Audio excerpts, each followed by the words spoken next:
Kita sebagai orang Islam meyakini bahwasanya semua yang terjadi di alam semesta ini semuanya sudah diatur oleh Allah Subhanahu wa taala.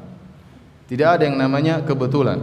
Semua sudah diatur dan semua sudah ditakdirkan oleh Allah Subhanahu wa taala. Oleh karenanya Allah mengatakan, "Ma tasqutu min waraqatin illa ya'lamuha." Tidak ada satu daun pun yang jatuh di atas muka bumi ini kecuali Allah telah mengetahuinya. Semuanya kullun fi kitabim mubin. Semua sudah tercatat di Lauhil Mahfuz ya.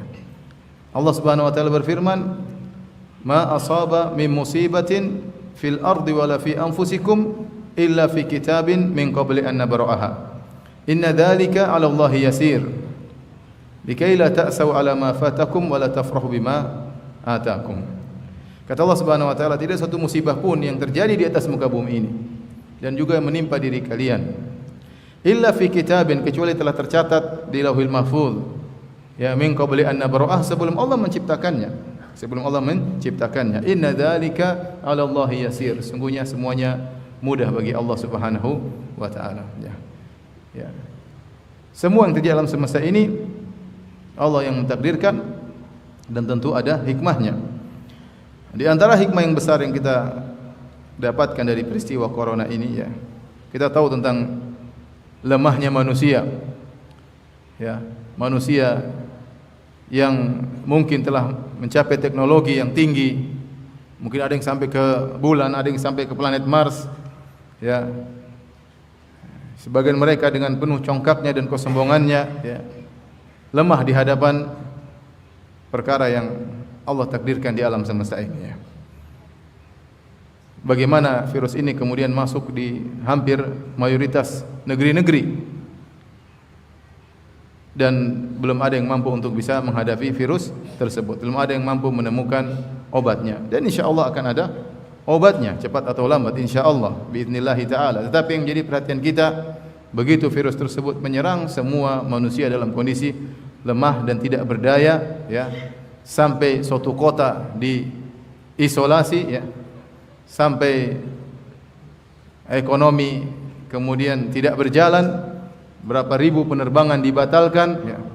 Berapa banyak ya pariwisata kemudian kosong ya. Berapa banyak ya tempat pertandingan main bola tidak ada penontonnya ya. Betapa banyak tempat-tempat diskotik akhirnya kosong. Betapa banyak tempat-tempat kemaksiatan jadi sepi ya. Semuanya tunduk di bawah kekuasaan Allah Subhanahu wa taala. Dan semua kejadian saya katakan tadi bukan secara kebetulan. Ada teguran dari Allah Subhanahu wa taala. Kita orang beriman kalau ditegur, kita segera kembali kepada Allah, segera introspeksi diri, banyak istighfar. Kita berharap orang-orang kafir kalau ditegur oleh Allah Subhanahu wa taala, hendaknya mereka kembali kepada Allah Subhanahu wa taala. Kejadian musibah-musibah yang menimpa ya, kalau kita ingat kembali ya, bukanlah suatu yang ya tidak ada munasabahnya, tidak ada kaitannya sama sekali dengan maksiat. Tidak benar, ada kaitannya dengan maksiat. Wa ma asabakum min musibatin fabima kasabat aydikum. Tidak ada satu musibah pun yang menimpa kalian kecuali akibat maksiat yang kalian lakukan.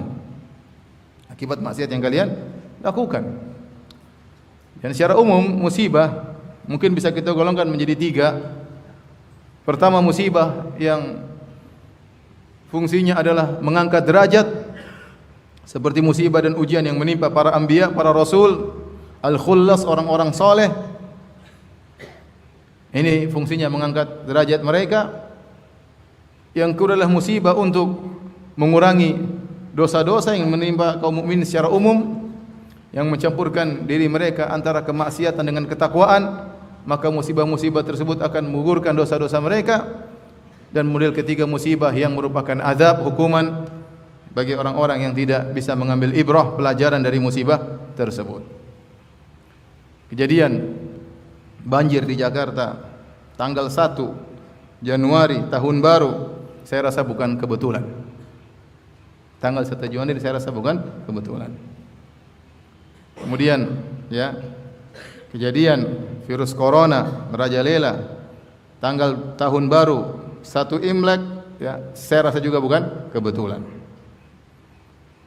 Sebagaimana musibah yang menimpa sebagian saudara-saudara kita, misalnya di Palu, ya, setelah terjadi acara kesyirikan, maka itu juga bukan kebetulan. Kita orang Islam tidak mengatakan itu apa? Kebetulan.